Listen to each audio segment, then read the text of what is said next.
Magandang araw sa inyo mga sir, kumusta kayo? Yan, maraming salamat nga pala sa pagdalaw sa aking channel. Ito mga sir, may tanggap ako dito na Pinsonic, si RTTV. Yan, nasa 17 inches lang ito.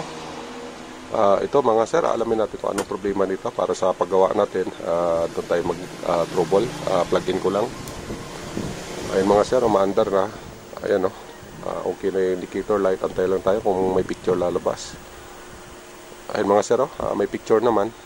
Ayan, wala tayong makitang display.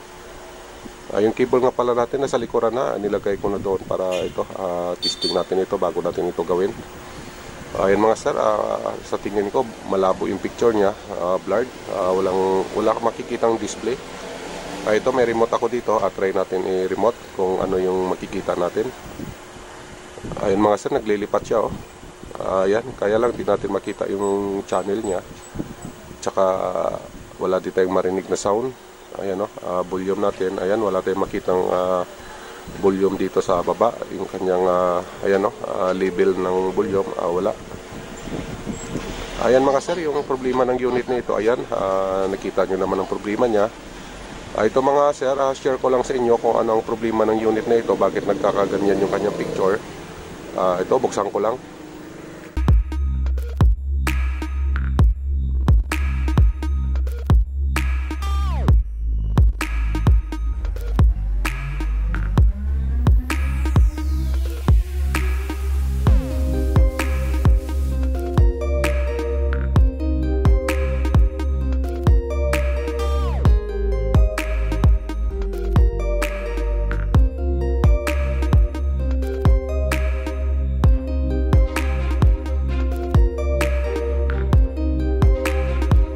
Ayan mga sir, yung kanyang driving board. Ayan o.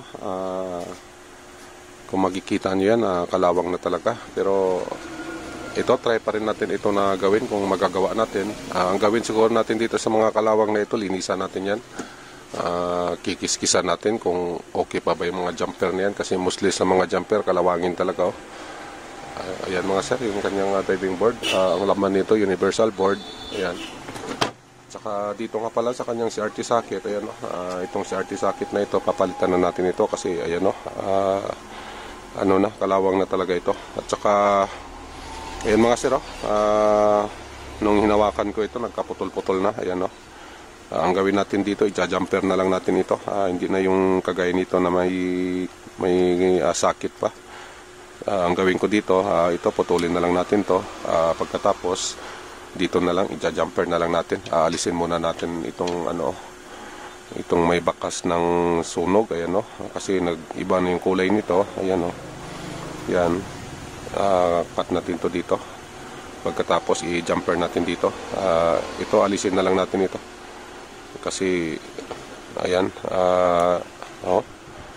alisin na lang natin yan kasi may ano yan, yung carbon. Dahil ito nga nakaranas ng ayan o, medyo nasunog na. Ito mga sir, pakita ko lang yung board niya. Ayan o, itsura ng kanyang board. Ayan. Ayan. Ito pa mga sir, may nakita ako na ayan o, kapasitor o. Ayan, parang lumubo na. Ito, palitan din natin ito. Ayan, marami tayong lilinisan dito.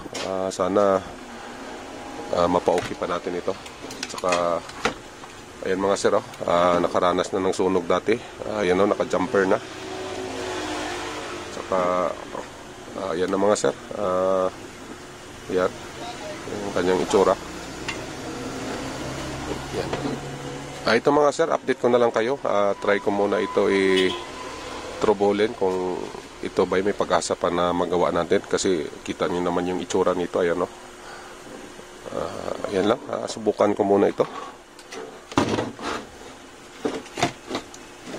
Ayan mga sir, update ko na lang kayo pag sakali na kung ano ang improvement nito, kung may pag-asa pa talaga ito, kung for ano na ito, for junk shop na. 50-50 yung chance nito mga sir. Try lang natin, gawin lang natin yung magagawa natin dito kung mapa-okay pa natin ang unit na ito. Ayan, ito mga sir, update ko lang kayo sa ginawa nating pag-trouble. Ito nga pala, itong si RT socket niya na ito, ito talaga yung dahilan na bakit ganun yung picture niya, na blurred siya. So ito talaga yung mga sir ang dahilan. Ito nga sana papalitan natin to kasi wala tayong pamalit nito. Mayroon naman sana ako dyan, kaya lang ganito din ang itsura kasi hindi yun bago. Kaya hindi ko na lang siya pinalitan. Mayroon naman sana tayong stock dito, ito. Ayan. Ayan mga sir, may stock tayo. Kaya lang ang problema naman kasi nito, hindi natin ito pwede mailagay. Kasi nga ito, ayan o, single focus lang ito. Ayan o, nag-iisa lang ito. Ayan. Ito, maliit naman ito. Ayan, para sa mga 14 inches. So, yung ganito na klase kasi, wala tayong mga sir. Ito kasi, double focus ito. Ayan o, malapad siya kasi nga dalawa yung focus nito, dito at saka dito. Ang ginawa ko dito mga sir, kasi nga wala tayong pamalit dito, ito na lang, ito na rin ang gamitin natin. Kasi wala pa akong stock nito, so ang ginawa ko na lang, ayan o. Ito mga sir, kung napapansin nyo, ayan, nakadirekta na yan doon sa mismong picture tube nya. Ayan, direct na yan. Kasi nga wala tayong pamalit na si RT socket. So ito na lang yung ginawa nating paraan na para pwede pa natin magamit yung kanyang CRT. Ito, gagamitin pa natin to na dapat ito ay palitan na. Pero ayan, ginamit pa rin natin. At saka yung dito na sinasabi ko sa inyo kanina, dito na area na, ayan, yung sunog kanina, ayan. Inalis ko na rin yan. Kasi ano na, medyo sunog na kasi yon. Wala na yon, sira na yon. Ito na lang yung ginawa ko mga sir, nag-jumper na lang ako dito, ayan o. Ayan yung tatlong wire na yan. Dyan na lang tayo, nag-direct na lang tayo. Ayan o. Ito yung kanyang pinaka-supply ng 180 volts papunta dito sa RGB. Bali ang sinusuplayan nito, itong wire na ito, itong tatlong resistor na ito, kasama ito, papunta dito sa tatlong transistor din. Ayan, yung tatlong transistor na yan. At saka ito yung ating ground. Ayan mga sir, ground natin ito. Tapos itong isa naman, ito yung nasa heater natin. Ayan mga sir, dito yan sa heater. So yan yung ginawa natin. Ayan mga sir, malalaman natin mamaya ito kung mag-testing na tayo kung ano ang kinalabasan sa ginawa natin. At saka hindi lang pala yan ang pinalitan ko, yung kanina na ito mga sir, yung kulay blue na ito, pinalitan ko na yan. Bali yung kanyang original niyan ito.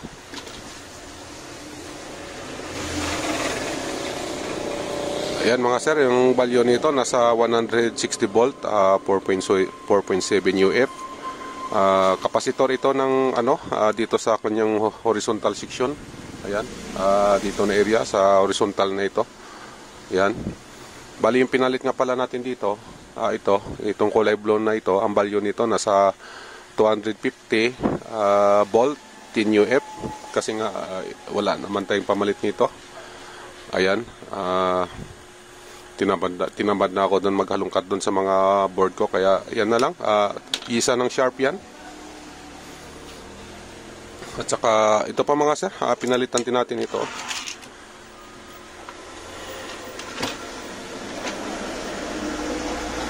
Ito mga sir, ayan o. Dito sa kanyang tuner, kasi nga yung pisa nito ito, ayan o. Putol na, wala na yung paa niya, kaya pinalitan natin. Ang value nga pala nito mga sir, nasa 50 volt, 4.7 yung value nito. Ayan o. Ayan, yung pinalit natin, same lang din ang value niyan. Ayan o, nasa 50 volt din yan, na 4.7 UF din siya. Yan, dyan sa kanyang tuner yan. At saka dito din pala mga sir, ito, nagpalit din tayo ng kapasitor dito. Ito, ayan o, pinalitan natin yan. Supply ng kanyang 180 volt, papunta dito sa packet dito, sa CRT. Supply sa dito sa ito, yung tatlong resistor na ito. Yan, 180 volt. Bali yung nilagay natin dito, ang value nito nasa 250, 33 UF. 250 volt, 33 UF. Yan mga sir, kung makikita nyo yung value, yan yung pinalit natin, no? 250 volt, 33 UF. Bali galing ito sa Sharp na board, kinuha ko lang doon. Ito kasi yung kanyang original, oh. Ayan mga sir, oh. Ang original niya nasa 250 volt, 10 UF. Ayan, ito kasi sira na, ayan, oh. Yung paa nito, ayan, oh. Tsaka ito, lumubo na rin yung itaas, ayan, oh. Kaya yan, pinalitan natin lahat yan. So dito mga sir, naglinis-linis tayo dito kanina. Ayan, ayan, no?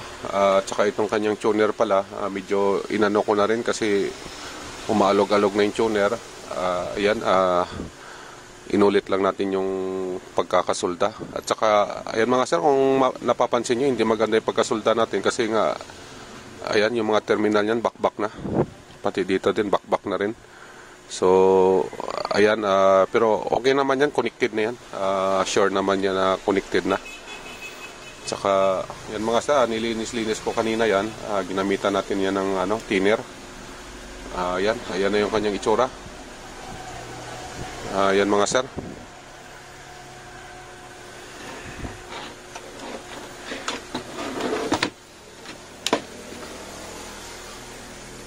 Ito mga sir, subukan na natin ito.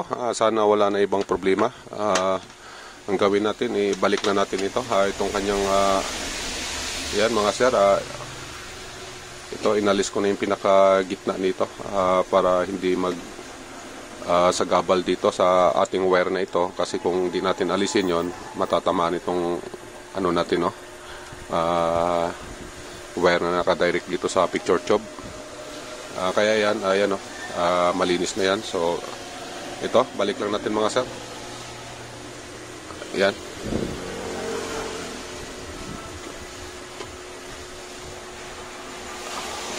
Ayan na mga sir, yung kanyang kinalabasan. Ayan, ayan, no? Ayan. Tsaka ito, yung kanyang ground, lagay natin dito. Ayan.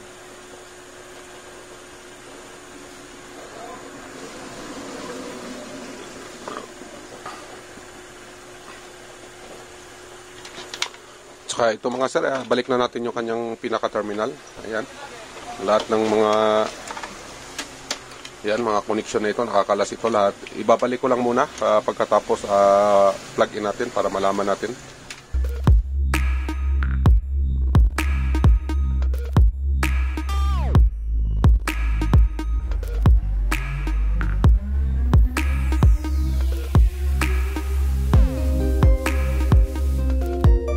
Ito mga sir, final test na tayo. Ayan na, ready for testing na ito. Yung cable nga pala natin andun na sa likuran, plug in ko lang. Ayan mga sir, naka-plug na. Dito tayo, power on lang natin ito, yung kanyang switch. Ayan na. Ayan na mga sir, may tao na. Lipat natin ng channel. Ayan mga sir, okay na ito. Ayan, no, kasi kanina ito walang lumalabas na tao, blurred siya. Tapos wala pang sound, pero ngayon ayan na, okay na ito. Try natin mag-volume.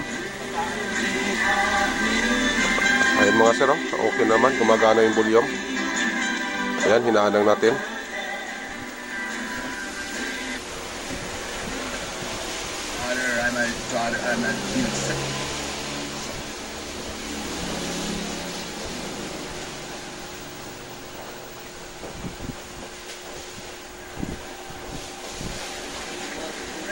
Yan mga sir, okay na ito.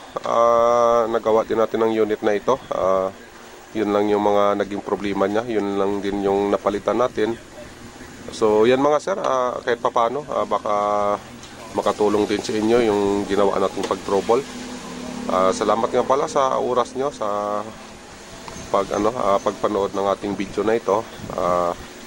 Yan lang mga sir, mag-iingat na lang kayo lagi. God bless sa inyong lahat. Hanggang dito na lang. Bye-bye.